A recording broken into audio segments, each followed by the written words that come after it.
ग्वालियर में लुटेरे बदमाशों ने पुलिसकर्मी को गोली मारी और गंभीर हालत में अस्पताल पहुंचाया गया है पुलिसकर्मी को। दरअसल घायल पुलिसकर्मी प्रमोद त्यागी इंदौर में पदस्थ है, मुरैना के जोरा के रहने वाले हैं प्रमोद और बाइक से ग्वालियर आ रहे थे। पनिहार टोल टैक्स से पहले बदमाशों ने लूट की वारदात को अंजाम दिया। पुलिसकर्मी के विरोध करने पर सीने में गोली मार दी। बदमाश मोबाइल और पैसे लूटकर फरार हो गए। घायल पुलिसकर्मी देर तक सड़क पर पड़े रहे।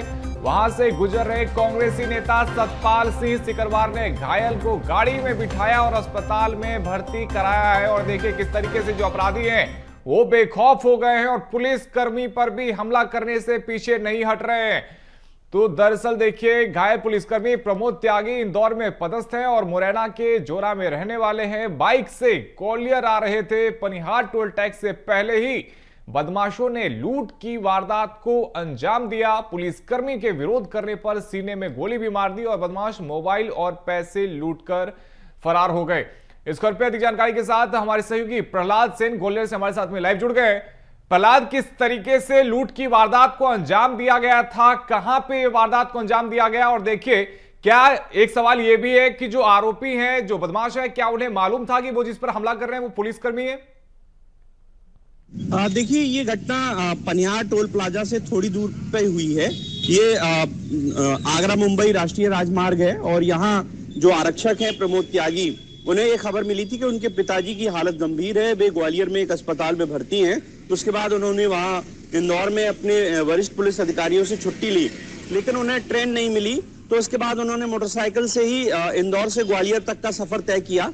हालांकि वे तमाम जिलों को क्रॉस करते हुए ग्वालियर जिले की सीमा में प्रवेश कर गए, लेकिन उन्हें ग्वालियर पहुंचने के दौरान ग्वालियर से करीबन 30 किलोमीटर दूर बदमाशों ने अपना निशाना बनाया। बदमाशों ने उनसे 30,000 रुपए नकदी लूटी और उनका मोबाइल लूट लिया। इस दौरान उन्होंने जब विरोध किया तो बदमाशों ने 312 बोर का जो देसी कट्टा होता है उससे फायर कर दिया। एक छर्रा उनके सीने में घुसा है। वो दर्द से कराते रहे, सड़क पर पड़े रहे।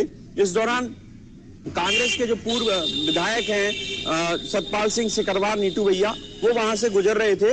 उन्होंने तत्काल घायल आरक्षक को अपनी गाड़ी में बिठाला और अस्पताल में भर्ती कराया। इसके अलावा इस पूरी घटना की जानकारी जो यहाँ के वरिष्ठ पुलिस अधीक्षक हैं धर्मवीर सिंह को दी। जैसा कि आप जिक्र कर रहे थे कि ग्वालियर में इस तरह की घटना हुई है, कितना बड़ा ये सवाल उठता है कि आखिर ग्वालियर में बदमाश क्यों बेखौफ हैं, क्यों इस तरह से बदमाश वारदातों को अंजाम दे रहे हैं। कल ही की एक और वारदात घटित हुई है जो डबरा मंडी में हुई, जहां पर किसान से दो बाइक सवार जो लुटेरे थे वो उनसे पैसों से भरा बैग लूट कर ले गए। तो इस तरह से स्पष्ट है कि बदमाश और लुटेरे ग्वालियर में बेखौफ हैं। पुलिस तमाम प्रयास करती है लेकिन बदमाशों पर नकेल नहीं कस पा रही है। जी प्रहलाद, टोल प्लाजा से पहले वारदात को अंजाम दिया गया है, क्या उस जगह पे इससे पहले भी लूट की कोई वारदात सामने आ चुकी है? कोई गैंग है जो उस जगह पे एक्टिव है? देखिए अभी तक इस तरह की लंबे समय बाद इस तरह की वारदात हुई है। ये कहां से आए हैं, कौन है, किस तरह की इनकी फितरत है, ये तमाम बातें हैं, तमाम पहलू हैं। और पुलिस आसपास हाईवे पर सीसीटीवी खंगाल रही है और पनिहार टोल प्लाजा के आसपास भी कुछ सीसीटीवी है और हाईवे पर भी कुछ ढाबों पर सीसीटीवी लगे हुए हैं। उस आधार पर अब पुलिस को उम्मीद है कि अतिशीघ्र बदमाशों को पकड़ लिया जाएगा। लेकिन जैसा कि आप जिक्र किया, जैसे आपने पूछा कि क्या पहले भी इस तरह की वारदातें हुई हैं, लेकिन लंबे समय बाद इस तरह की घटना देखने को मिली है। हालांकि लूट की वारदातें तो थमी थी, लेकिन अचानक से ये गैंग कहां से एक्टिव हुआ है ये बड़ा सवाल है। जी प्रहलाद, कितने आरोपी थे, इसको लेकर कोई जानकारी सामने आई है क्या कि कितने लोग थे, कितने बदमाश थे साथ में? पुलिसकर्मी जो है, जो घायल पुलिसकर्मी था, वो तो 2 लुटेरे बता रहा था। हालांकि अंधेरा था, अंधेरे का फायदा उठाकर बदमाशों ने ये वारदात को अंजाम दिया है। आखिर वो कितने थे ये पकड़े जाने के बाद ही इसका खुलासा होगा। लेकिन बाइक पर सवार थे, पीछा करके ये पूरा घटनाक्रम को अंजाम दिया गया है।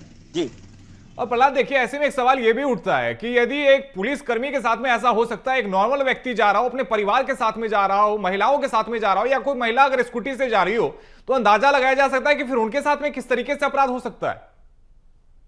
आपने ठीक कहा, हाईवे एक बेहद सुरक्षित स्थान माना जाता है। तमाम तरह के हेल्पलाइन नंबर हाईवे पर मौजूद रहते हैं, लेकिन इस आरक्षक के साथ जो वारदात हुई है उससे तमाम सारे सवाल और तमाम जो लोग निकलते हैं हाईवे पर उनकी सुरक्षा को लेकर प्रश्न चिन्ह लगा है। आपने जैसा कि जिक्र किया कि हाईवे पर चूंकि बहुत व्यस्तम हाईवे, इसी हाईवे का प्रयोग करके लोग गुना पहुंचते हैं, शिवपुरी पहुंचते हैं, भोपाल पहुंचते हैं, ब्यावरा पहुंचते हैं, इसके अलावा लोग इंदौर भी पहुंचते हैं। तो स्पष्ट तौर पर यह सवाल है कि आखिर हाईवे पर चलने वाले लोगों की सुरक्षा कैसे की जाएगी। आज इस आरक्षक को निशाना बनाया है, कल कोई और भी इनके निशाने पर मासूम हो सकता है। जी प्रहलाद, ऐसे में देखिए, जैसा आप बात भी कर रहे हैं और कहीं ना कहीं सवाल तो ये भी उठ रहा है कि हाईवे पे पेट्रोलिंग भी की जाती है, समय समय पे पेट्रोलिंग बाहर निकलती है, निगरानी की जाती है।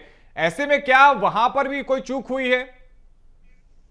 निश्चित तौर पर मैं आपको थाने अगर यहाँ हाईवे पर गिनाऊं तो नजदीक में करीबन 20 किलोमीटर दूरी पर पनियार थाना, उसके बाद 15 किलोमीटर पर घाटी गांव थाना और उसके बाद करीबन 20 किलोमीटर दूरी पर मोहना थाना। ये 3 थाने इस हाईवे की हद में आते हैं और ये 3 थानों की पुलिस की चूक है और सुरक्षा व्यवस्था जो है हाईवे की जो पेट्रोलिंग है उस पर भी प्रश्न चिन्ह लगते हैं। जी बिल्कुल, बहुत शुक्रिया प्रहलाद आपका हमारे साथ में जुड़ने के लिए और तमाम अपडेट्स के लिए।